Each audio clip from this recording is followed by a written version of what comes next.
भक्ति सर्वश्रेष्ठ है, ये हृदय में बैठा ले लीजिए और चिंता मत करो, निश्चिंत होकर भजन करो, रक्षा प्रभु करेंगे। तुम्हें अपने साधन रक्षा की भी चिंता नहीं करनी, वो योगक्षेमम वहाम्यहम प्रभु करेंगे। श्री देवर्षि नारद जी कहते हैं, सूत्र संख्या 82, जब आप भक्ति का आश्रय लेंगे, जैसा पीछे वर्णन सुनते रहे, तो आपके हृदय में भक्ति इस रूप में प्रकाशित होती है। ये जरूरी नहीं है कि ये सद्गुण सब में समान भाव से प्रकाशित हो सकता है इन 11 में से एक की प्रधानता हो जाए और 10 गौड़ रूप से रहे, पर होगी जरूर। इन 11 में से एक कोई न कोई भक्त के अंदर जरूर प्रधान होगा। ये प्रेम रूपा भक्ति जब किसी के हृदय में प्रकाशित होती है तो ये 11 प्रधानताएं उसके हृदय में आती है। उनमें से 11 सबके हृदय में होंगी, पर एक की मुख्यता होगी, एक में बहुत रुचि होगी। जैसे पहला है गुण महात्म्या शक्ति, दूसरा है रूपा शक्ति, तीसरा में है पूजा शक्ति, चौथा है स्मरण शक्ति, पांचवा है दास्या शक्ति, छठवा है सख्या शक्ति, सातवां है कांता शक्ति, आठवां है वात्सल्या शक्ति, नवा है आत्मनिवेदना शक्ति, 10वां है तन्मयता शक्ति और 11वां है विरहा शक्ति, परम विरहा शक्ति। ये समस्त भक्तों के हृदय में होगी, ये होंगे सब लक्षण, लेकिन किसी एक की प्रधानता होगी। गुण महात्म्यासक्त भक्त जैसे देवर्षि नारद जी, महर्षि श्री कृष्ण द्वैपायन भगवान व्यास देव जी, परमहंस श्री सुखदेव जी, याज्ञवल्क जी, कागभूषुंड जी, भगवान शेष जी, सूत जी, शौनक जी, सांडिल्य जी, भीष्म जी, अर्जुन जी, परीक्षित जी, पृथु जी, जन्मेजय जी आदि। ये जब गुण प्रकट होता है भक्ति के प्रताप से, गुण महात्म्या शक्ति, इसमें बस एक नशा चढ़ता है, मुझे सुनने को मिले, प्रभु की चर्चा सुनने को मिले, इसकी प्रधानता होती है।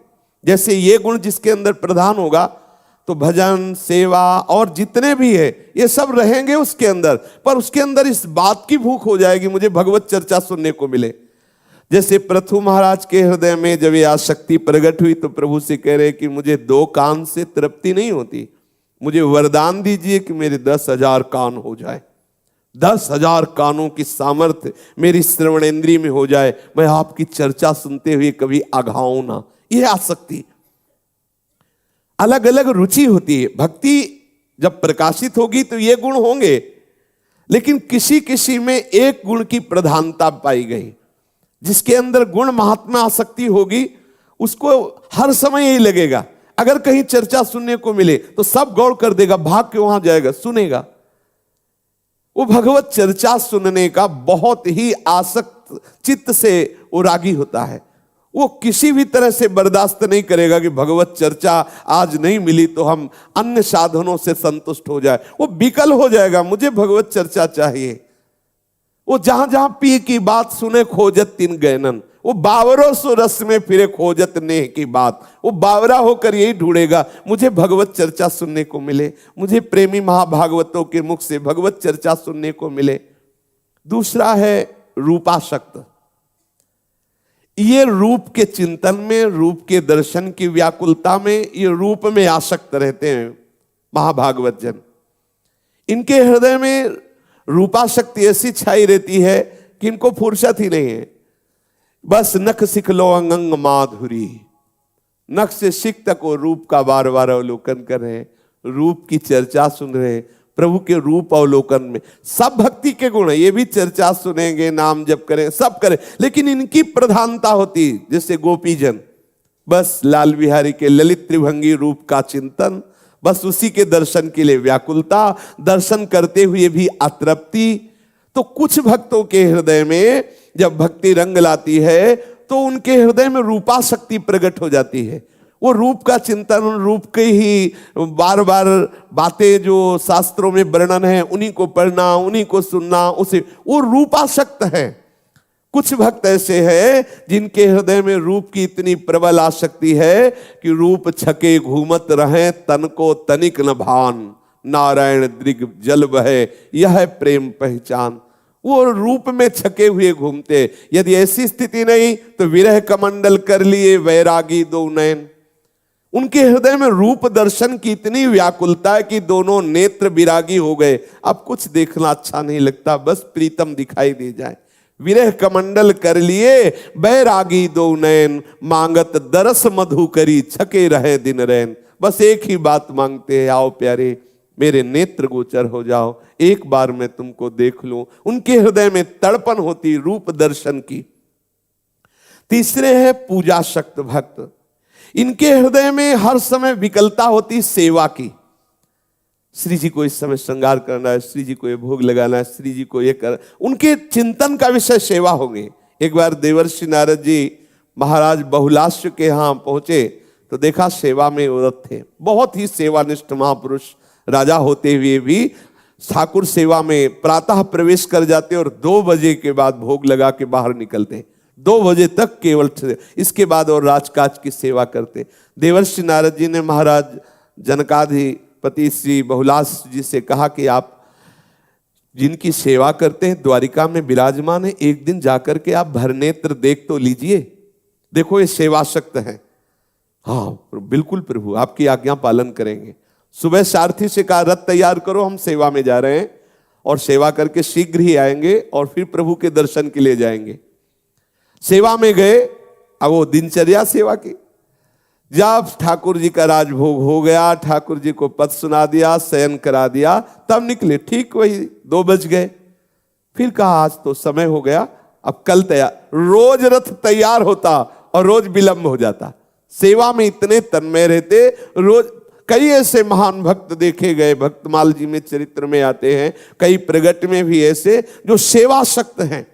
ठाकुर जी, द्वारिकाधीश जी, बड़े बड़े परमहंस महापुरुषों को साथ लेकर स्वयं आए दर्शन देने। महाराज बहुलाश और महान जप में निमग्न श्रुतदेव ब्राह्मण, दोनों को एक साथ ही दर्शन दिए प्रभु। दोनों को एक साथ ही घर गए। दोनों इस रहस्य को नहीं जान पाए। स्वयं प्रभु आए चल करके द्वारिका से और महाराज बहुलाश को नेत्रों का परम सुख प्रदान किया। सेवा सुख, सेवा शक्ति, उनको सेवा का ही विचार रहता है। जैसे श्री जयमल जी श्री प्रिया प्रीतम जी को शयन कराया और अपने महल में जे भी शयन में गए तो विचार किया कि अगर एक ऊंचा महल होता, उसकी ऐसे ऐसे खिड़कियां खुली होती, फिर उसमें प्रिया प्रीतम शयन करते, कितना अच्छा होता। निर्माण शुरू। ऐसे ऊपरी खंड में ऐसा निर्माण, सुंदर महल की रचना जिसमें प्रिया प्रीतम शयन करेंगे, सुंदर निर्माण करा के, सुंदर शैया, सुंदर सब। अब भावना में मगन प्रिया प्रीतम शयन कर रहे और सीढ़ी लगा के जाना, सीढ़ी हटा लेना कि कोई दूसरा ना जा पाए। एक बार उनकी पत्नी को लगा कि आखिरकार ऐसा क्या है कि केवल यही जाते हैं, ना सेवक को जाने देते हैं, ना कोई किसी से बात कर बताते हैं कि है क्या उस महल में। तो जब वो शयन करा के गए तो सीढ़ी लगा के जब ऊपर गए तो देखा कि गौर श्याम जोड़ी शयन कर रहे। प्रिया प्रीतम तत्काल उतर के आई और जयमल जी को जब पता चला तो उन्होंने कहा तुमने हमारे प्रभु को विक्षेप क्यों दिया, वहां क्यों गई? बोले हमें देखना था कि आखिरकार इस महल में क्या है जो आप एकदम एकांत सेवन करते, कभी बताते नहीं, किसी को जाने नहीं देते। तो जयमल जी ने पूछा आपने क्या देखा? बोले देखा कि श्याम सुंदर के समीप गौरी प्रिया जो शयन किए हुए। ओहो, मेरे प्रिया प्रीतम का आपने दर्शन पाया, बड़े सौभाग्य।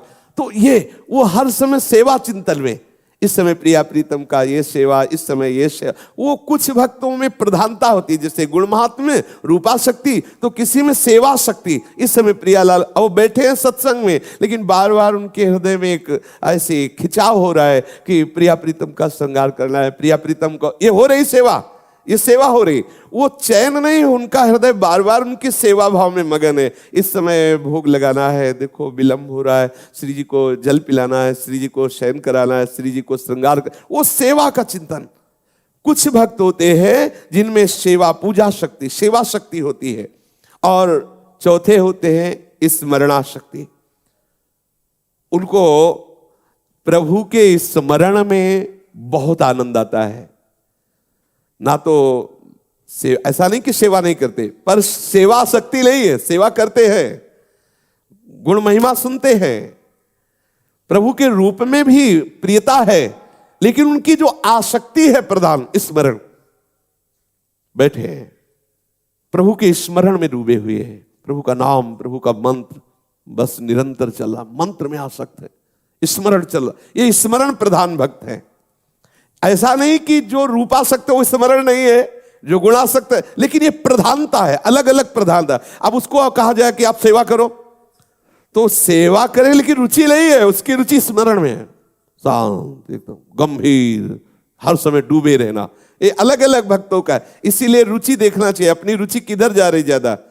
भक्ति में भी एक रुचि, जैसे किसी किसी को होता है गाने का बहुत स्वभाव होता है, उसको मौन में काम नहीं बनेगा, गुनगुनाओ, पद गुनगुनाओ। किसी की सेवा टहल में तो सेवा, और किसी किसी को होता है कि बस कोई बोले ना बस चुप गुप सुप अंदर ही अंदर चिंतन चल, बड़ा महिमा में, ये सब महान सद्गुण है। तो देखना चाहिए मेरी रुचि किधर, मंत्र में रुचि ज्यादा है, सेवा में रुचि ज्यादा है, श्रवण में रुचि ज्यादा है। जिधर रुचि अगर उधर आप ज्यादा सहयोग करेंगे तो आपका मन बहुत जल्दी डूब जाएगा। पकड़ लेनी चाहिए कि हमारे अंदर मांग किसकी है। जैसे अपने स्वभाव में चिंतन का संस्कार बहुत बैठा है, संन्यास मार्ग से चिंतन को, बस शांत, कोई बैठे ना, कोई बोले ना, कुछ पढ़ना नहीं, कुछ देखना नहीं, कुछ सुनना, चुप शांत, अब वो स्वभाव बैठा है। अब जहां में फुर्सत मिले, जहां कोई हमसे बोले ना देखे, वो बस ना कुछ पढ़ने का स्वभाव, ना कुछ करने का स्वभाव, तो चिंतन का स्वभाव, शांत, कोई चेष्टा से चिंतन करने का नहीं, वो तो दिखावटी भले कोई चेष्टा माला हो, सब स्वभाव बना है संन्यास मार्ग की कृपा से, चिंतन का स्वभाव, बैठ जाना बस चिंतन। अब उसी चिंतन के रूप बदलते रहते हैं, कभी रूप का चिंतन, कभी लीला का चिंतन, कभी मंत्राकार वृत्ति चिंतन, ऐसा बाहरी चेष्टा में रुचि नहीं, बाहरी जैसे प्रगट में दौड़ भाग करके सेवा करना आदि आदि, वो रुचि, अलग अलग रुचि होती है। अब ऐसा नहीं को सेवा नहीं करता, सेवा करता, पर वो जो एक प्रबल आसक्ति है वो होती है, वो प्रबल आसक्ति जो किसी किसी की होती है सेवा आसक्ति, तो किसी किसी को होती स्मरण आसक्ति, वही चिंतन, बार बार चिंतन में। अगर उसको चिंतन जरा भी छूटे तो सेवा भी छोड़ देगा, मतलब क्योंकि उसकी आसक्ति है चिंतन में, उसको कुछ बर्दाश्त नहीं होगा, उसका चिंतन छूटा तो अब वो जो सेवासक्त है, अगर उसकी सेवा छूटी तो कुछ बर्दाश्त नहीं करे। इसमें प्रधानता है, देखनी चाहिए कि अपने हृदय में प्रधानता क्या है। एक है दास्यासक्त, दास्यासक्त में हर समय दासता का चिंतन होता रहता है, हर समय दासता की चेष्टा होती रहती है, हर समय एक होते हैं सख्यासक्त, प्रभु से हास्य विनोद, वो उनकी प्रधानता रहेगी यही प्रभु के साथ सख्य भावना की। एक होते हैं कांतासक्त कि मैं प्रभु की पत्नी हूं, मैं प्रभु की रानी हूं, मैं प्रभु की प्रिया हूं, मैं प्रभु की, ऐसी भावना। वो सब भक्ति की बातें सुनेंगे सब कर, लेकिन उनकी चिंतन का विषय ये होगा, उनकी चेष्टा वही होगी, उनका आंतरिक भाव ये होगा कि प्रभु हमारे पति, मैं उनकी प्रिया। भक्त है, भक्तों की अलग अलग धारणाएं प्रकट होती है। वात्सल्यासक्ति, प्रभु को अपना बच्चा मानना भक्तों में होता है। तो क्या ये जो अन्य भाव वाले, इनमें भाव नहीं रहता है, गौड़ रहता है। जैसे प्रभु को स्नान करा रहे हैं तो उस समय वात्सल्य उनके हृदय में, दुलार उनके हृदय, वात्सल्य की प्रधानता नहीं पर वात्सल्य है। जैसे सहचर्या है तो हमारे प्रिया प्रीतम हमारे पति है, हमारे स्वामी, हमारे जीवन धन है। जैसे एक पतिव्रता पत्नी अपने पति से प्यार करती है, ऐसे सहचर्या प्रिया प्रीतम से प्यार करती है। प्रिया प्रीतम ही हमारे प्रीतम है, वही हमारे पति, वही हमारे कांत है, वही हमारे स्वामी है, सब कुछ वही है। पूर्ण समर्पण, प्रधानता उनकी सहचरी की रहती है, भाव ये सब रहते हैं। ऐसे ही भक्त के अंदर जो वात्सल्य प्रधान है तो वो उनसे हंसेगा भी। जो जैसे देखो माँ अपने बच्चे से कभी देखो वैसे बिल्कुल, जैसा बच्चा तुतला के बोलेगा वैसे ही माँ तुतला के बोलेगी, जैसे बच्चा चलेगा वैसे ही माँ चलेगी। ये सख्य नहीं हो रहा, हास्य विनोद हो रहा, ये सख्यवत हो रहा, लेकिन प्रधानता वात्सल्य की है। ऐसे किन्हीं किन्हीं भक्तों में वात्सल्य की प्रधानता होती।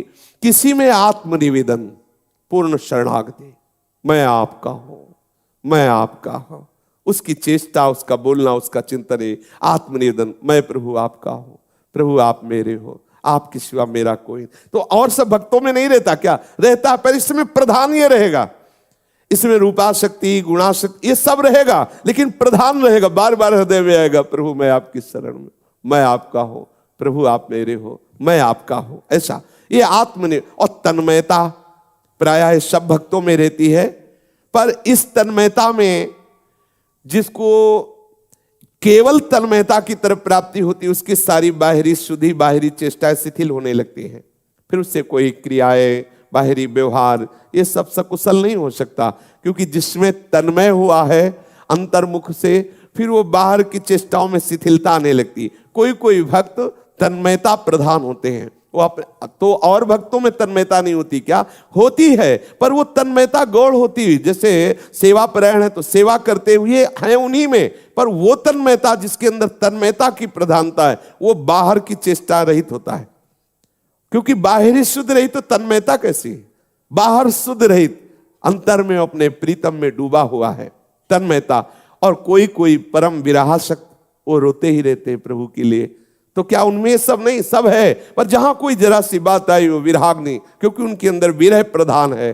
तो इस तरह से ये 11 भक्ति अपने रंग प्रकाशित करती है आसक्ति की। कोई गुण में आसक्त होते हैं, कोई रूप में आसक्त होते हैं, कोई सेवा में आसक्त होते हैं, कोई स्मरण चिंतन में आसक्त होते हैं, कोई दास्य भाव में आसक्त, कोई सख्य भाव में, कोई कांता भाव में, कोई वात्सल्य भाव में, कोई आत्मनिवेदन में, कोई तन्मयता में, कोई परम विरहासक्ति में। इसलिए भक्ति सर्वश्रेष्ठ है। भक्ति निष्ठ होकर के प्रभु के प्रेम रंग में डूबना, यही सार है।